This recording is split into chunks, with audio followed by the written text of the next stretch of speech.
leđimo na pljevna naša. Super ti je novi izgled. Što vidi poslu šta su i kako se. Ovo pogledamo, prvo broj 21, čisto da se ne zaboravi kakav je strašan rasista ova gospođa Paunović. I da pitamo još jednom i francusku ambasadu, i arapske ambasade, i nevladine organizacije, i povedenike, i ostale organizacije. Evo, prvo broj 21. Kako da se ustilo to za...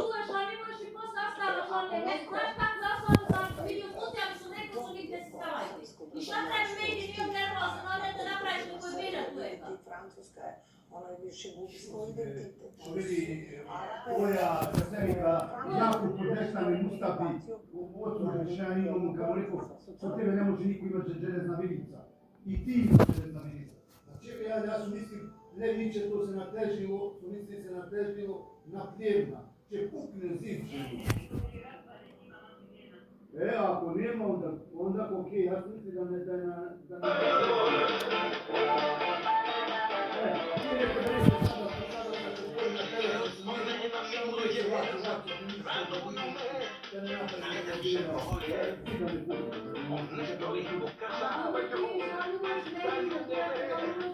Znaš šta se osobno sam?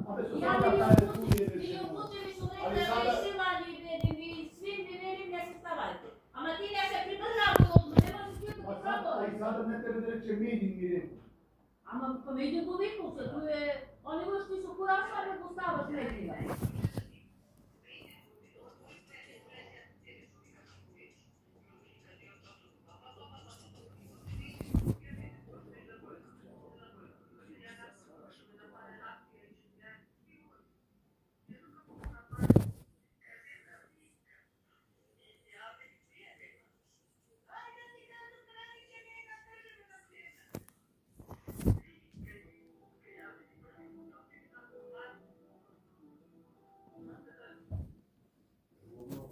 Pa dobro, ako ne... Dobro, vidi, Leviće nije nateženo na plijevna, ne ode u polje. Birno kad čujem da kažeš, a ne to vikame.